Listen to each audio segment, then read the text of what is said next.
Bien, buenas tardes. Bienvenidos a esta nueva tertulia de nuestro ensamble literario La Guayaba de Pascal. Y para conversar sobre el bolero, nuestra invitada es nuestra querida Elsie Manzanares, integrante de La Guayaba de Pascal, quien nos va a hablar de algo que es su especialidad. Elsie es periodista, comunicadora egresada de la UCB, pero ha dedicado años al bolero.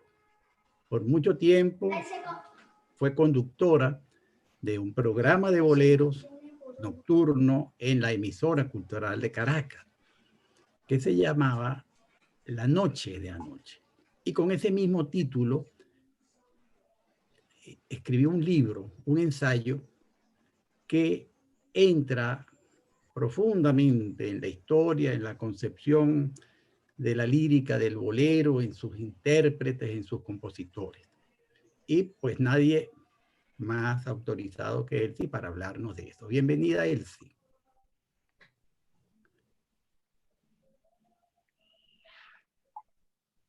Gracias, gracias Ramón, gracias a mi Guayaba. Bien, vamos a comenzar un poquito hurgando en el bolero. Desde el punto de vista literario, el bolero es, podría decirse, una catarsis poética del amor, pero como tal, ha sido abordada desde sus inicios, entiendo que hace más de un siglo, fundamentalmente por la pluma del hombre, ¿no? Si se quiere, el bolero ha estado tal vez bastante ligado a esta concepción que caracteriza un tanto la sociedad latinoamericana del llamado machismo, un poco en el mismo tono de la ranchera mexicana y del tango argentino. Y dicho esto, dinos, Elsie, ¿qué te motivó a ti a adentrarte en el mundo del bolero, a curiosearlo con la intensidad con que lo has hecho durante tantos años? Encantadísima de estar en mi Guayaba con mis guayaberos y con las personas que nos están acompañando. ¿Y qué me llevó a querer tanto el bolero? Creo que por allí va tu pregunta, Ramón. Es correcto. Bueno, la verdad es que yo escucho bolero desde niña por una influencia de mi mamá.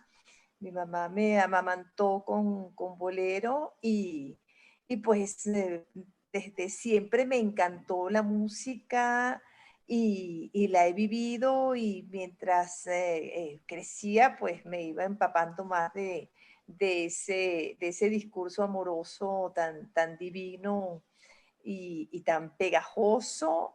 Y bueno, cuando ya era una periodista, tenía un programa efectivamente en la emisora cultural de Caracas que, que bueno, se llamó La Intimidad del Bolero. Fueron 7 años deliciosos donde tuve la oportunidad de entrevistar a grandes del bolero, desde Olga Guillot, pasando por Daniel Santo, Cheo Feliciano, grandes leyendas de verdad, Bobby Capó, Carmen Delia Di Pini. Entonces, eso me llevó a escribir y bueno, fui como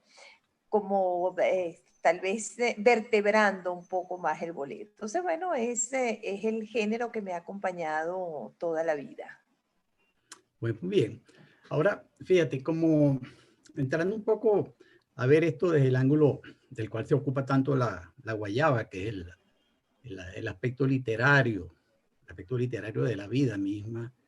Uh, Literariamente, entonces, hablando, a un género que se ocupa fundamentalmente del amor, que trata del amor que se anhela, el amor que se disfruta, el amor que se pierde, que se olvida o que traiciona también, como dicen tantas letras de bolero.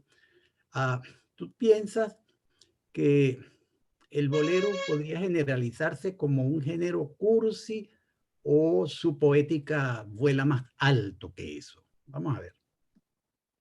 Ay, qué buena esa pregunta, me encanta porque yo soy muy cursi. Entonces, eso me gusta mucho. Sí, claro que es cursi, es que el amor es cursi, el amor es cursi cuando lo ves desde fuera, que no eres el protagonista de esas actitudes amorosas, lo haces una lectura de cursilería que además no deja de ser válido, pues.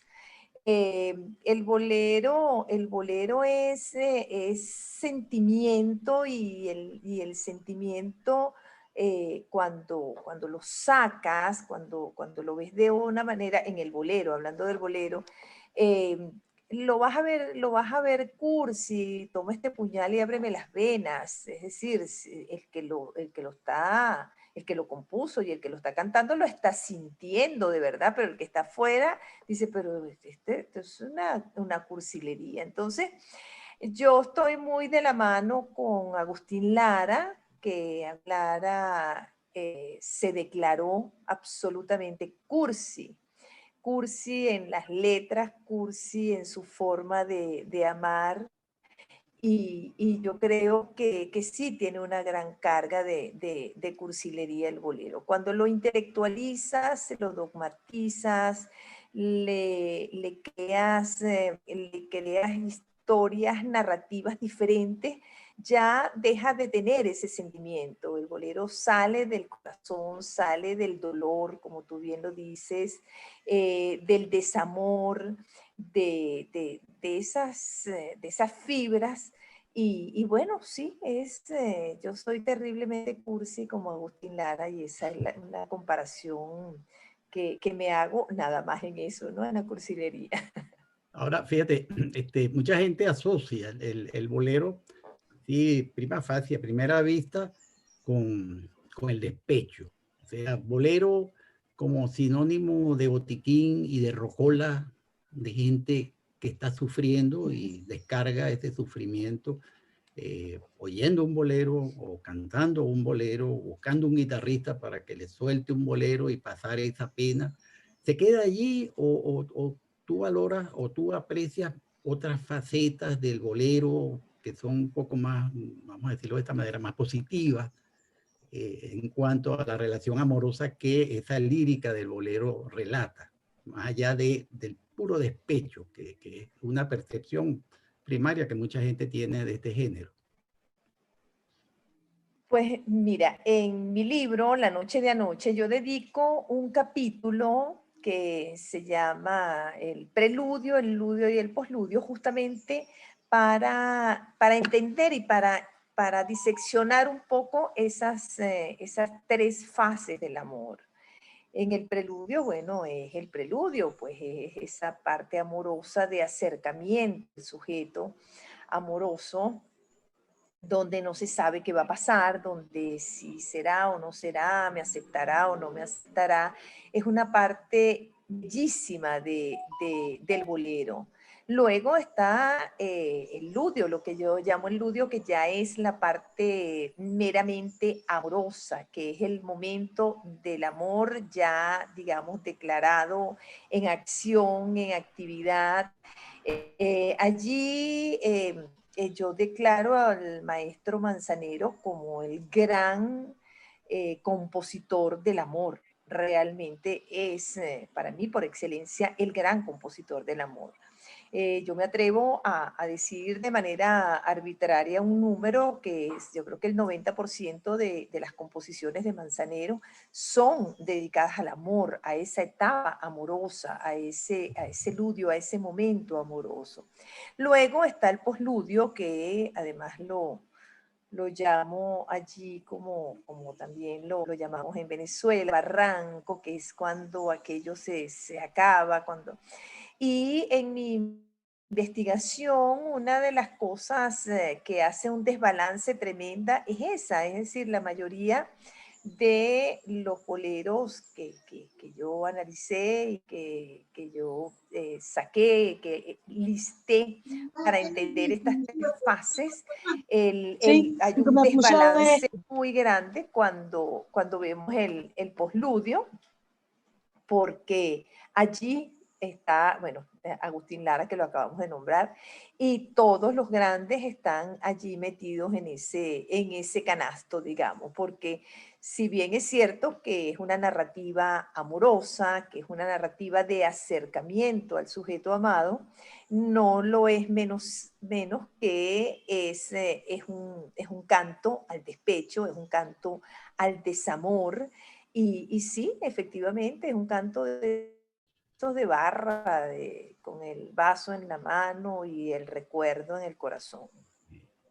Fíjate, oye, que esto es bien interesante, esto de las tres fases que tú expresas y que la tienes en tu libro.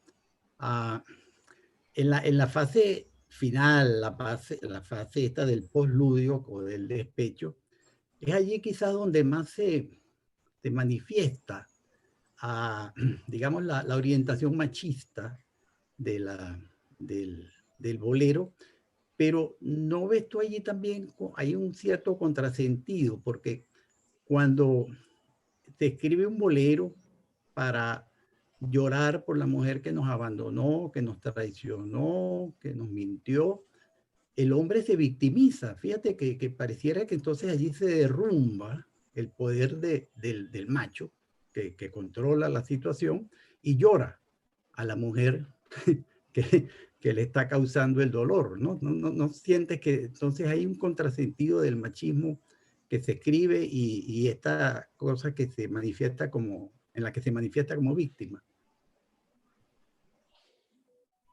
Lo que pasa es que ante el desamor no hay machismo que valga, es decir, el desamor es algo que duele muchísimo y duele, y creo que no tiene sexo. La mujer en general somos, o por lo menos es lo que se dice, que somos más sensibles ante determinados eventos, y uno de ellos es el amoroso, por supuesto, pero es que el hombre también lo es, y cuando hay desamor, lo que pasa es que frente al desamor se cruzan muchos elementos. Frente al desamor se cruza la traición, se cruza la deslealtad, se atraviesa eso de me faltó a mí. Y si es una traición por otro, entonces por otra, el dolor es mucho más fuerte. Entonces, yo no creo que haya un contrasentido, era lo que decía antes con respecto a la cursilería, cuando la ves desde afuera, el que lo está sintiendo, esas lágrimas son de verdad, el que lo ve desde afuera hasta puede reírse de ese dolor. Pero es que así es el amor es así, el amor te hace reír y te hace llorar. Y el bolero te hace reír poco, te hace llorar más. La narrativa amorosa del bolero va más hacia el dolor del amor, que hacia el amor mismo, lo que te decía antes. Hay un desequilibrio entre el preludio, el ludio y el posludio. Las dos primeras fases hay composiciones, por supuesto, de ese preludio y de ese ludio, pero del posludio hay cantidad, por cada una de las dos primeras hay por lo menos 10 o 15 de esa barra y de ese hombre llorando ahí en esa esquina. Exactamente. Sí. Sí, ahí estaba la materia prima de las famosas rocolas, ¿no? Sobre todo. Sí. Y fíjate, ahora, Exactamente. Y esa risita tuya es como cómplice de ese dolor, ¿no? bueno, todos hemos pasado por las tres fases. Es una maravilla esa taxonomía que Afortunadamente. afortunadamente, sí. Bueno, siempre hay que tratar de llegar al final feliz de toda esta cosa, ¿no? Ahora, ok. Fíjate, en la lírica, la mujer es básicamente el sujeto, ¿verdad? Por excelencia del bolero, ¿no? La mujer que se desea, la que nos dejó, o la que se está amando, pues ubicada en las tres fases que tú claramente describes. Este, y también, entonces, fíjate, generalmente los boleros, o en su mayoría, han sido escritos por hombres, pareciera, ¿verdad? Pero las mujeres también sabemos que han tenido un papel protagónico y algunas son estelares en la literatura del bolero, pues el caso de María Grieber, Consuelo Velázquez, y bueno, y otras tantas que tú nos puedes mencionar. Las mujeres han roto ese esquema como compositoras. En Estela Valdelamar. Ajá, de que sean ellas el sujeto y en este caso pues son ellas las creadoras, ¿no? Háblanos un poco de eso, del peso de la mujer a lo largo de la historia del bolero, de la mujer compositora. Yo diría que durante las primeras décadas del bolero, pero cuando la mujer comenzó a producir boleros, hubo una gran cantidad de mujeres que empezaron a escribir boleros y que son grandes escritoras. Consuelo Velázquez, la nombraste, Consuelo Velázquez, además hay una anécdota bellísima de Consuelo Velázquez que me encanta, que Bésame Mucho, que fue el bolero que quedó como el bolero más importante, el máximo del siglo XX. Ella confesó que lo había compuesto a los 17 años y nunca había besado. Eso me parece maravilloso y ese fue el bolero del siglo XX. Después está Emma Estela Valdelamar, que también una escritora extraordinaria de bolero, Mirta Silva, María Grieber. María Grieber fue de las compositoras mexicanas más importantes. Entonces hay una gran cantidad de mujeres que no solamente no se conformaron con que les escribieran boleros, sino que también la mujer escribió grandes boleros. Entonces, bueno, como mencionaba, ¿no? El bolero más importante del siglo XX, considerado el más importante, fue escrito por Consuelo Velázquez. Entonces, la mujer ha tenido un espacio protagónico como musa, como inspiradora y también como compositora, claro.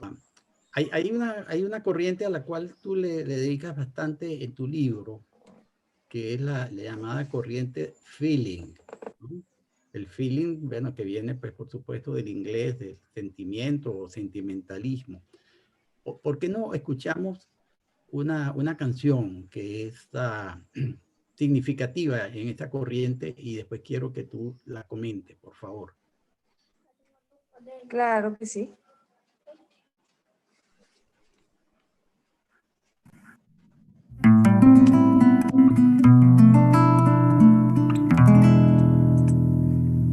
No existe un momento del día en que pueda apartarte de mí. El mundo parece distinto cuando no estás junto a mí. No hay bella melodía en que no surjas tú,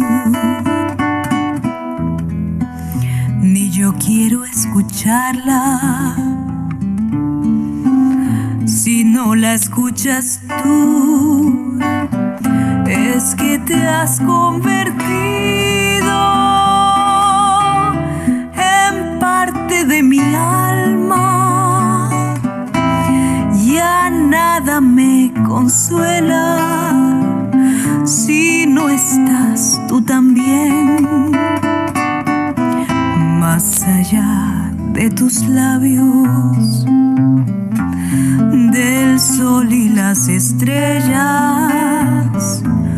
contigo en la distancia, amado mío, estoy. Es que te has convertido en parte de mi alma. Ya nada me consuela si no estás tú también.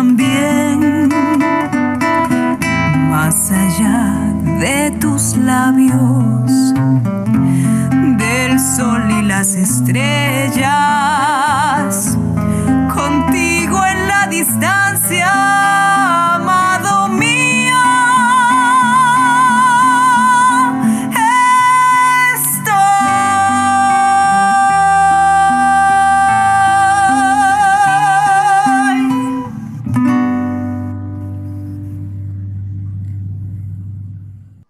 Bien, bueno, una voz fresca, nueva, cantando una canción que no es fresca, que debe tener, calculo, unos 50 años, o no sé cuánto, ya tú no vas a precisar eso, porque como decía, pertenece a esa corriente llamada la corriente feeling, que entiendo que es de mediados del siglo pasado.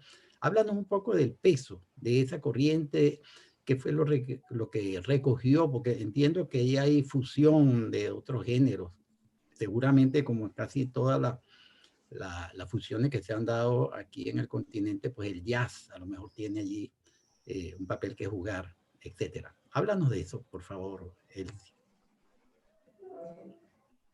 Sí, efectivamente, bueno, ya tú has dado datos importantes, sí, de mediados del siglo pasado, efectivamente, nace a finales de los años 50 en Cuba y se llama feeling justamente por la influencia que venían recibiendo los cubanos del jazz.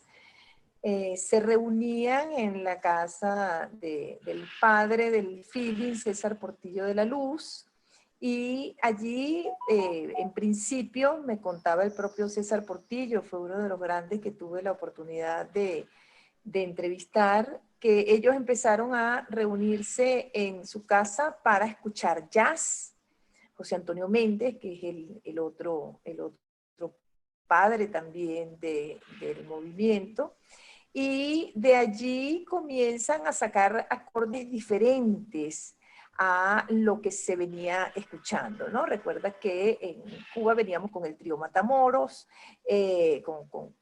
sí, con el trío Matamoros, en México estábamos con los Panchos, es decir, era una época donde lo que realmente destacaba era la guitarra, eran los tríos, y con la presencia, con esta llegada o este descubrimiento que hacen estos músicos boleristas, que además la mayoría eran músicos de Guataca, con el jazz comienzan a darle giros diferentes y aparecen, se crean boleros como este Contigo en la distancia, Tu mi delirio, que tal vez sea uno de los boleros más traducidos en más cantidad de idiomas en el mundo. Es uno de los que dicen que ha sido traducido, no en todos los idiomas porque son demasiados, pero sí se habla de más de 16 idiomas, ¿no? Que no es poco. Entonces,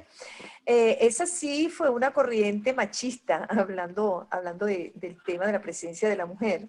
Correcto. Donde cuando yo entrevisté a César Portillo de la Luz, dice que no, que además a él le decían mala cara y se imaginará por qué, ¿no?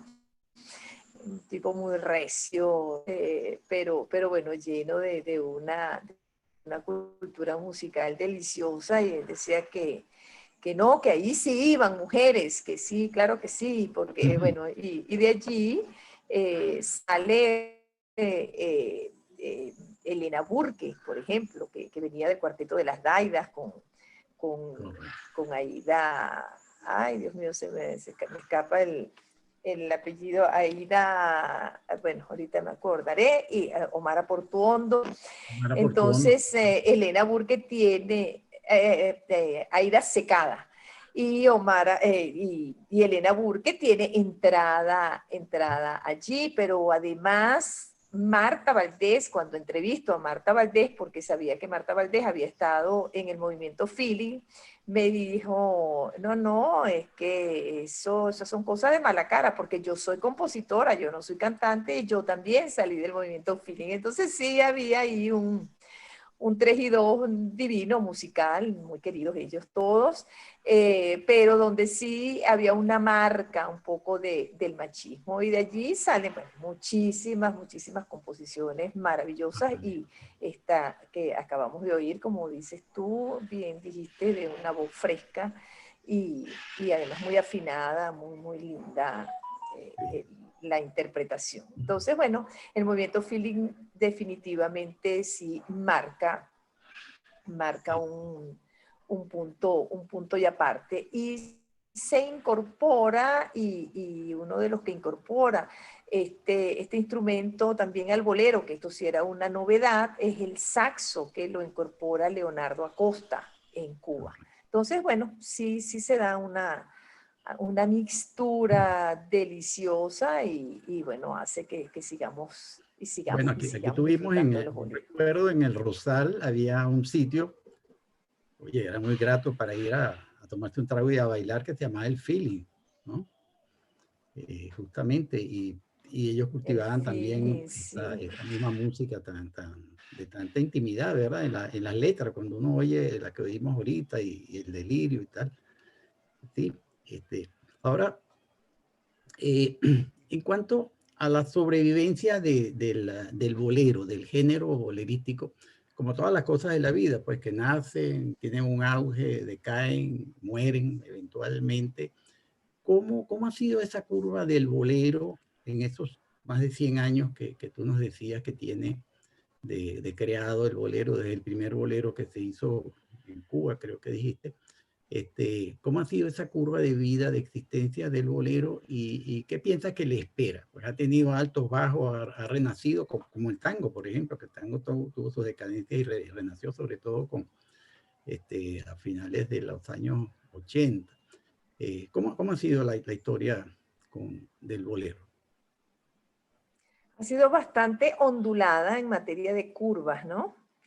Sí ha tenido varias curvas, y lo interesante del género es que no ha muerto, y ya van mucho más de 100 años, es decir, desde 1887, cuando se registra el primer bolero de la historia, que es Tristeza, de José Pepe Sánchez, hasta hoy ya estamos hablando de 140 años o algo más o menos por allí. Y en esos 140 años ha tenido unos picos importantísimos. Desde que nació el bolero, yo diría que hasta los años 20, 30, tiene una curva alta, que luego es medianamente opacada por la música ranchera. Sin embargo, con la música ranchera, que también está el cine mexicano en su apogeo, en las historias de amor, pues sí hay boleros rancheros. Entonces el bolero empieza a mimetizarse con otros géneros importantes, como el ranchero, la ranchera, el son, el tango El mismo, tango. empieza a tener una cantidad Ujú, de arreglos de tango. ujú. Luego, los años 50 tiene nuevamente un auge. Acabamos de hablar de la corriente feeling. Con la corriente feeling hay también, yo diría que se catapulta el bolero también con la corriente feeling. Luego, a finales de los años 60, viene lo que yo llamo una reivindicación del bolero por parte de Armando Manzanero, quien, fíjate que era la época que estaba, por lo menos en Venezuela, apareciendo las discotecas, y en las discotecas pues el bolero era una cosa totalmente rechazada. Tú recordarás que a finales de los años 60 la música estaba estratificada prácticamente entre ricos, pobres, negros, blancos. Había una estratificación social con la música, y el bolero le tocaba era a los viejos.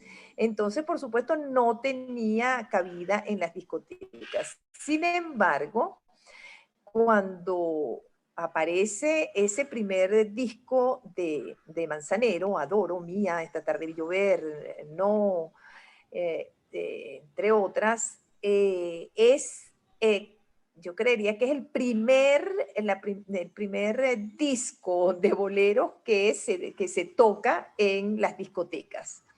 Entonces, para mí eso fue una reivindicación importantísima del bolero porque Manzanero vuelve a sacar el bolero a flote. Y también de la mano de Manzanero en los años 80, reivindica el bolero nuevamente él en la voz ya no de él, sino de Luis Miguel. De Luis Miguel. Y Luis Miguel para mí tiene un gran mérito y es el haber llevado el bolero a los jóvenes. Entonces, todos estos boleros que veníamos escuchando en las voces de Carmen Delia Di Pini, de Lucho Gatica, de Bobby Capó, de Chucho Avellanet, etcétera, lo empezamos a escuchar en la voz de Luis Miguel y los jóvenes empiezan a hablar del bolero, del bolero Bueno. nuevamente. Entonces, bueno, esa es así, son algunas Magnífico. de las curvas. Ok, le voy a, bueno, antes de darle la palabra, si las guayabas quieren hacer, te voy a hacer 3 preguntas con letra de bolero para que tú las contestes sí o no, yo diría. La primera, ¿tú crees realmente que la distancia es el olvido? No siempre. Ok. ¿Y alguna vez has apagado la luz para pensar en alguien? Muchas. Y cuando te has enamorado, has llegado al punto de ver la luz al otro lado de la luna. Totalmente, sí. Magnífico. ¿Ves? Bueno, Guayaba, si tienen alguna pregunta para él, sí, por favor. Sí tengo una y certifico lo de contigo en la distancia. Cantautores actuales, ¿verdad? Tú dices que la curva no ha terminado, sigue todavía. Cantautores actuales de bolero y la otra cortita, tu bolero preferido y por qué razón. A ver. Bueno, actuales que ya no son ni tan actuales, pero es otra curva, a pesar de que se conoce más bien como el género de baladas, pero que para mí tienen una narrativa bolerística. Giordano, Ricardo Montaner y Lanchester, las narrativas de cada uno de ellos son totalmente boleros. Y bueno, Giordano no se lo aguantó y cantó en Un beso la vida. Entonces, Tremendo el bolero está en el ADN de los caribeños, definitivamente. Y mi bolero favorito, esa es una pregunta muy difícil porque es que a mí me gustan, yo no voy a decir que todos, pero me gustan casi todos. Pero bueno, te voy a hablar de La noche de anoche, que es uno de mis grandes boleros que está en el corazón, que es el título de mi libro. Y bueno, primero me gusta porque me gusta. Yo creo que el bolero es un ritmo, es un género que no te gusta por alguna razón cognoscitiva, sino totalmente sensitiva. Eh, pero además este bolero tiene una historia muy bella que es una historia que tiene que ver con el amor de Olga Guillot. Entonces, me gusta mucho porque es muy descriptivo, es muy fílmico, es muy plástico. Entonces, tal vez esa pudiera ser la razón, pero hay muchos más. Miénteme, por ejemplo, aunque no me gusta que me mientan, pero es un bolero fuerte, divino. Soy lo prohibido, bueno, ¿qué te puedo decir de ese? profundo. A ver, otra Y pregunta. comprometedor. Elsie, lamentablemente ya nosotros estamos llegando al final del tiempo que tenemos determinado para este espacio, en que podemos abrir un nuevo espacio para conversar de boleros, pero pues quiero hacerte una pregunta, no sé si Luis Elena tiene alguna. Tienes muchísimas anécdotas en tu libro está plagado, minado de historias maravillosas e interesantes. ¿Qué historia de esas puedes sacar así con una pinza y compartir con toda la gente que nos está viendo? Sí, efectivamente son muchas, pero voy a sacar con una pinza una bella anécdota con Bobby Capó, que siempre cuento la de Olga Guillot, pero esta vez voy a contar la de Bobby Capó. Bobby Capó se presentaba aquí en Venezuela y bueno, lo contacté, quedamos en vernos en el mismo lugar donde se presentaría esa noche. Entonces salió y me dijo, estoy en pleno ensayo, vamos a sentarnos por aquí, no sé qué, para hablar. Y aquel hombre, de verdad, unas historias, una entrevista deliciosa que me la gocé, que fue maravillosa. Y me dijo, bueno, yo supongo que me vas a venir a ver esta noche. Le dije, pero por supuesto, me dijo, bueno, te voy a reservar la primera mesa, te la voy a reservar. Entonces, bueno, yo estaba, por supuesto, absolutamente henchida de emoción. Y cuando llego al lugar y estoy ahí, efectivamente tenía reservada nada más y nada menos que por él la primera mesa, sale aquel señor que tenía 70 y pocos, en aquel momento 73, 74 por ahí, sale vestido de blanco bailando cha-cha-cha. Jamás en mi vida vi hasta hoy alguien que bailara cha-cha-cha con tal estilo y con tal bellezura. Y cuando, por supuesto, yo en la primera mesa era un sitio plano y cuando me bailaba y se me acercaba, yo decía, pero ¿y esto es una cosa maravillosa. Esa es una de las anécdotas más lindas que tristemente eso fue en septiembre, si mal no recuerdo, del año 85, y el 15 de diciembre de ese año Bobby Capó murió en Nueva York de un infarto.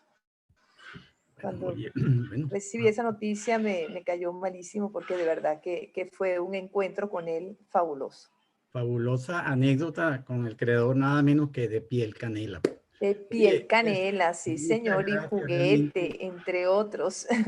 Esta conversación ha sido muy rica y anima hasta para una segunda conversación sobre este género de que todavía vivimos, disfrutamos, sentimos y hemos llorado también con el bolero. Muchas gracias, Elsie. A mucha honra, sí. Vamos a concluir con música y con ello pues nos despedimos y muchas gracias a todos por habernos acompañado en esta nueva tertulia de La Guayaba de Pascal. Gracias, Ramón.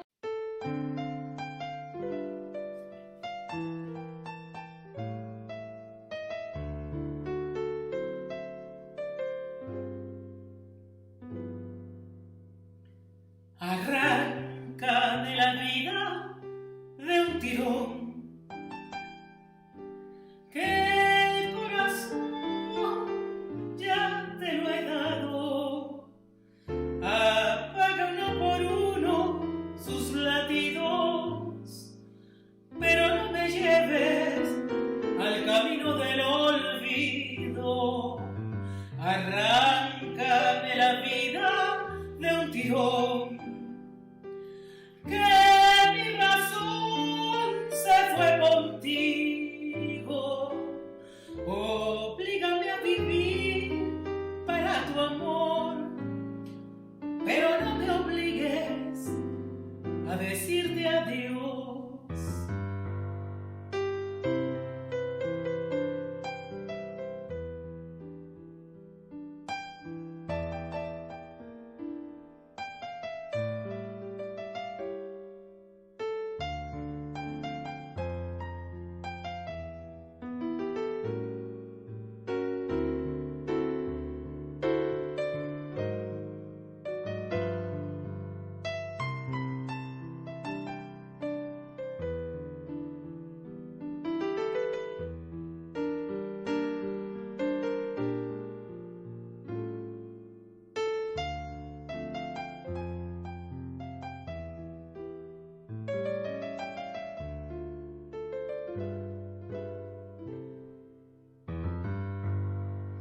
Arráncame la vida de un tirón, que el corazón ya te lo he dado.